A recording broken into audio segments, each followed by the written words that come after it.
안녕하세요. TV 배우 방장 서양화가 김수영입니다. 자, 추억의 소야곡 남기고 싶은 이야기. 오늘은 부자 이야기 한번 해보고자 합니다. 좋은 부자, 나쁜 부자. 60년 전에 내가 겪은 나쁜 부자와 좋은 부자 이야기입니다. 그 첫 번째, 우선 좋은 부자 이야기 한번 해보겠습니다. 60년 전, 거듭 얘기하지만 가난하던, 참 춥고 배고프던 시절이죠. 저는 그 당시 우리 집이 엄청 가난해가지고 1년이면 한두 번 떡을 해 먹을까 말까였습니다. 추석이나 설 때 떡을 했는데 그것도 우리 집엔 쌀이 없어가지고 떡을 제대로 못했어요. 우리 아버지가 경제적으로 그렇게 무능한 분이었던 것 같아요. 아버지 죄송합니다. 폐륜합니다. 그 당시 제가 어렸을 적에, 그러니까 초등학교 다닐 때죠. 1950년대 후반, 60년대 초반이죠. 당시는 거듭 얘기하지만 미국에서 준 우유 가루하고 옥수수 가루하고 점심을 때우던 그런 시절이었는데, 1년이면 떡을 한두 번 해 먹을까 말까 하는데 1년이면 우리 집에서 만든 떡보다 남이 갖다 준 떡을 더 많이 먹을 거예요. 무슨 뜻인가 하면은 좋은 부자 이야기예요. 저는 이 충북 충주시 주도급이라는 곳에 작은 방앗간 거리라는 곳에 살았습니다. 가구가 한 10가구가 될까 말까 하는 그런 동네예요. 작은 동네인데 방앗간이 2개 있었어요. 왜냐하면 거기가 요지예요. 왜냐하면은 멀리 농촌 이 산골에서 농사를 지어가지고 방아를 찧어가지고 다시 들어가서 살거나 아니면 떡을 할 때도 그 방앗간 거리에 와가지고 떡살을 찧어가지고 가래떡을 만들어서 가져가던 그런 곳이었거든요. 근데 그 방앗간을 운영하는 이씨라는 곳이 있었습니다. 이씨라는 방앗간이 있었는데 그 집에 딸이 봉순이하고 미순이가 있었는데 걔들이 지금 할머니가 다 됐을 텐데 어디 사는지 모르겠네요. 그 방앗간 아저씨 이 시내는요, 서울에서 살다가 이제 내려와서 거기서 방앗간 하는 집인데, 아마 그 동네에서 제일 잘 사는 부잣집이었습니다. 친선버스라고 그래가지고, 청주에서 노원까지 하루에 한 번씩 들어갔다 거짓날 나오고 하는 버스가 2대나 있을 정도로 부자였어요. 그 당시 주덕면 전체에 자가용 있는 사람이 단 한 명도 없었어요. 지금은 뭐 많겠지만. 그 당시 버스를 가지고 2대나 가지고 있을 정도로 부자였고요. 방앗간을 했으니까 먹고 살기 괜찮았을 거 아니겠습니까? 근데 그분들은 1년에 몇 번씩 고사떡을 만들어서 동네를 나눠주곤 했어요. 무슨 고사인지 모르지만 좌우지간 고사를 지내면은 맛있는 콩떡, 어, 팥은 그 고사 지낼 때 들어가는지 안 들어가는지 모르겠는데 팥떡은 잘 없고 노란 콩떡에다가 설탕을 넣는지 사카린을 넣는지 달콤하고 고소하면서도 향기가 아주 좋은 그 콩떡을 고사를 지냈다 그러면서 1년이면 거의 한 몇백 번 정도, 2달에 한 번 정도 떡을 만들어서 온 동네 돌렸어요. 근데 그 떡을 돌릴 때 제일 첫 번 그 미순이하고 그 봉순이가 그 떡을 날랐었어요. 우리 집에 오려면 제일 마지막 집에 우리 집이. 왜냐면 그 삼거리로 가는 그 신덕경과 그 다리 옆에 우리 집이 있었거든요. 약간의 외딴 집이었어요. 우리 집까지 오려면 다른 집에 다 한 바퀴 돌고 난 다음에 그걸 가져오는데 나는 동네에서 벌써 떡 돈다는 소문이 날 때부터 그 봉순이가 떡을 가져오기를 기다리고 있는데 그 떡이 도착하면 그렇게 맛있을 수가 없어. 세상에서 제일 맛있는 게 나는 떡밖에 없다고 생각했어요. 그 당시에. 뭐 지금은 피자도 있고 뭐 햄버거도 있고 뭐 고급 요리가 뭐 오죽 많아요. 그런데 지금도 침이 넘어가. 지금도 그 시장에 재래떡 파는 집 있잖아요. 인절미에다가 콩떡에다가 시루떡에다가 뭐 감자떡에다가 뭐 맛있는 거 있는 거 그냥 못 지나가. 꼭 한두 개 사가지고 집에 가서 먹고 그러는데 내가 집에서도 떡보라는 별명이 있었습니다. 근데 그 고사떡을 갖다 줄 때 얼마나 고마운지 몰라요. 그것뿐이겠습니까? 우리 집엔 비교적 못 사니까 당시 설빔이나 추석빔 사줄 생각을 안 해요. 친구들은 명절 됐다고 새 옷을 입었다고 때때옷 꽃가옷 입고서 막 고무신도 새로 사 신고 좋다고 팔딱거리고 뛰어다니는데 우리 집은 그런 거 얻어먹을 생각을 안 했어요. 왜? 우리 집엔 가난하니까. 가슴속에 뭐 시커먼 덩어리가 있죠. 우리 집은 가난하니까. 그런데 그 이신의 할머니는 얼마나 참 그 마음이 넓고 좋으시던지 그 봉순이 미순이가 입던 옷을요 깨끗이 빨아가지고 데려가지고 우리 여동생한테 주라고 이렇게 한 보따리를 싸가지고 와요. 그 다음에 그 이신의 아저씨, 서울에서 내려온 아저씨인데 오죽 잘 사니까 옷이 얼마나 좋겠어요. 이렇게 두꺼운 잠바나 오버 코트 같은 걸 깨끗이 빨아가지고 우리 아버지 입으라고 갖다 줬어요. 참 고마운 아저씨죠. 그것뿐 아니라 우리 어머니가 그 밀가루를 찌으면 밀기울이라고 있잖아요. 밀 껍데기, 밀기울을 얻어다가 거기다 사카린을 넣어가지고 쪄서 이렇게 동글동글 만들어가지고 쪄서 우리들한테 줬어요. 간식이라고 뭐 있습니까? 그것도 맛있어. 밀가루 떡도 아니고 밀기울 떡, 밀 껍데기 떡. 참 간식이라고 당시에 뭐가 있었겠습니까? 겨우 먹는다고 해도 고구마고요. 당시에 용돈이라는 개념이 없었어요. 용돈? 지금에 와서 용돈이지 그 당시 뭐 용돈이라고 주는 거 별로 없었어요. 나는 그런 것도 받아보지도 못했어. 뭐 노트 하나 살라고 그러면 아버지 노트 다 샀어요. 돈이 어디 있어? 아버지 나 크레용 다 떨어졌는데요. 돈이 어디 있어? 애노구가 뭔지 아십니까? 일본 말로 수채화예요. 저는 학교에서 그림을 잘 그렸기 때문에 그런 게 많이 그리기 때문에 많이 떨어졌어요. 아버지 애노구 떨어졌는데요. 돈이 어디 있어? 이렇게 가난하던 그 당시 국민학교 시절이었습니다. 그러니까 1960년대 초고 1950년대 후반이니까 계산해보니까 60년이 넘었네요. 참 가난하고 힘든 시절이었습니다. 또 다른 부자 이야기 해볼까요? 아까는 좋은 부자이고요. 이번에는 나쁜 부자 이야기입니다.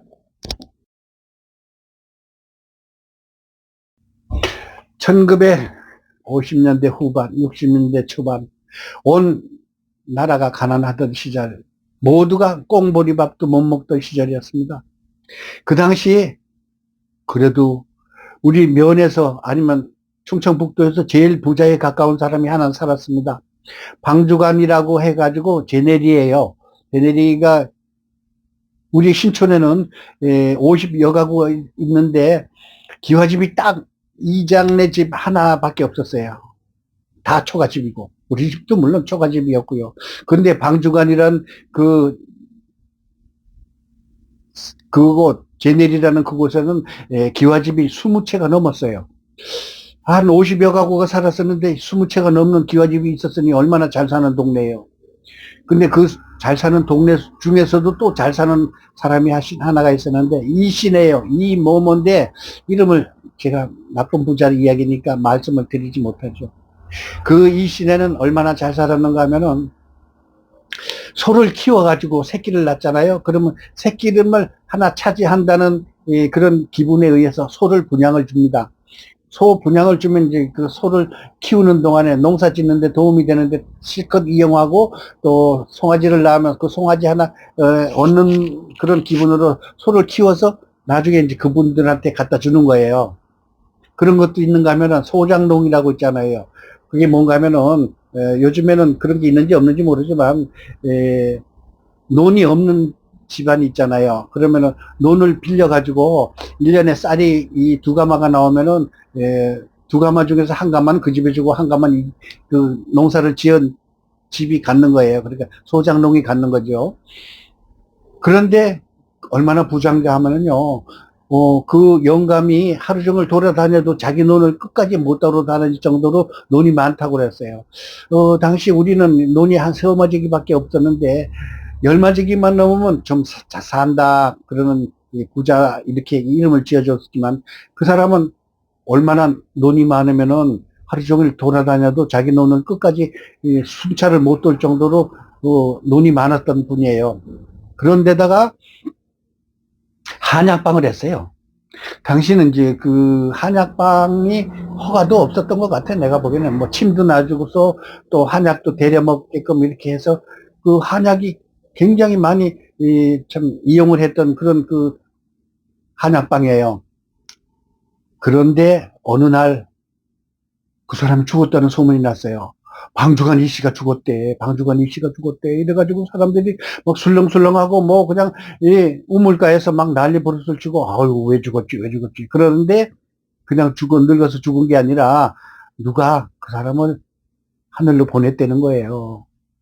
그런데 충주경찰서 형사들이 막 몰려오고 또 난리가 났죠. 그 촌에. 왜냐면은 그런 사건이 그게 자주 나는 게 아니니까. 그런데 한 달 뒤에 충주 형사들이 그걸 밝혀냈어요. 왜냐? 그 죽인 사람이 누군가 하면은, 그 방주간에서 한 10리 정도 떨어진 마을이에요. 그런데 치매에 걸린 엄마를 부양하면서 살고 있는 30살이 넘는 노총각이었어요. 근데 그 당시에는 20살만 조금 넘으면 다 결혼하는 좋은 결혼식 풍습이 있었는데 그 사람은 30살이 넘어도 장가를 못 가고 있었어요. 왜냐?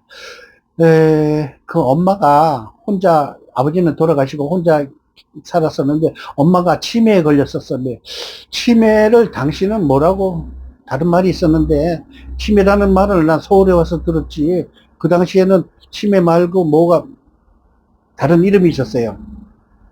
엄마가 치매가 걸렸는데 거기서 약을 치매 말고 다른 병이 걸려가지고 또 그 한약방에서 약을 지었는데 약값을 못 갚았어요. 약값을 못 갚고 오래 좀 끌었던가 봐요. 그런데다가 소를 키웠는데 그 사람 소도 회수해가고 논 몇마지기를 소장농으로 그 사람 논을 부리고 살았었는데 그 논도 회수해갔다는 거예요. 그러니까 이 사람들이 먹고 살고 길이 막막하잖아요. 엄마는 치매에 걸렸지 아들은 뭐 30살이 넘었는데 당시 농촌에서 무슨 직업이 있겠어요? 어느 날 농사 짓던 그 논까지 다 뺏어가고 소도 다 뺏어가니까 원인은 뭔가 하면은 약값을 안 갚았다는 거예요, 약값을. 돈이 없으면 좀 이따 주겠지, 뭐. 근데 그걸 못 참아가지고 참 그 부자가 그 논도 회수하고 소도 뺏어가고 그러니까 확 돌아버린 거예요. 그래가지고 그 총각이 참 그 영감탱이를 하늘로 보냈다는 이야기가 있어요. 그래서 아줌마들이 그러더라고요. 잘 죽었어. 천벌을 받은겨. 이런 얘기를 하더라고요. 글쎄, 어쨌든 부자가 됐든 가난하게 됐든, 베풀고 살면 얼마나 좋겠습니까? 소장농아에게 농사 지어서 쌀 반 뺏어오는 것도 좋을 텐데, 그것도 다른 사람 주느니 좀 기다렸다 약값을 받으면 어때요? 경주 최부자 이야기 들었죠? 저녁에 굴뚝에 연기가 안 나는 집 있으면 쌀이 없어서 밥을 못하니까 그 집에 쌀을 갖다 주라. 또 그 동네에서부터 그 지나가는 사람 밥을 반드시 먹여서 보내라. 뭐 이런 그 경주 최부자 이야기는요, 부자의 기본이에요. 근데 그 이 씨는 아, 자기가 논이 그렇게 많이 부리고 소도 70마리나 된다는 이야기를 들었거든요. 소 한 마리만 있어도 부자인데 70마리나 되는 부자. 더군다나 한약국을 하면서 돈을 얼마나 많이 벌어. 근데 약값을 안 냈다고 그렇게 회수하고 모지게 행동하니 복이 절로 찬 거고 자기 목숨을 자기 스스로 찬 거 아니겠습니까? 그래서 나쁜 부자 이야기를 그 당시 겪었던 이야기를 해봤습니다. 좋은 부자, 나쁜 부자. 세상살이 얼마나 산다고 그렇게 야박하게 살고 있어. 참, 치매 걸린 그 효자를 불쌍하게, 모질게 하는 그 부자. 뭐, 살인은 나쁜 것이죠. 보나마나 뭐, 나쁜 것이지만, 자승자박이고, 자기가 자기 목숨 끄는 거나 마찬가지라고 생각합니다. 지금도 조금 있는 사람 베풀고 삽시다. 한 세상 살면서 모질게 살면은 그 남의 눈에 눈물 나게 하면 자기 눈에 피눈물 나게 한다는 그 참 속담도 있잖아요. 그래서 우리가 살면 얼마나 삽니까? 너그럽게 살고요, 부드럽게 살고요, 베풀며 삽시다. 자, 이렇게 해서 부자 이야기, 나쁜 부자, 좋은 부자 이야기했습니다. 구독, 좋아요 눌러주시면 좋고요. 늘 구독해 주셔서 고맙습니다.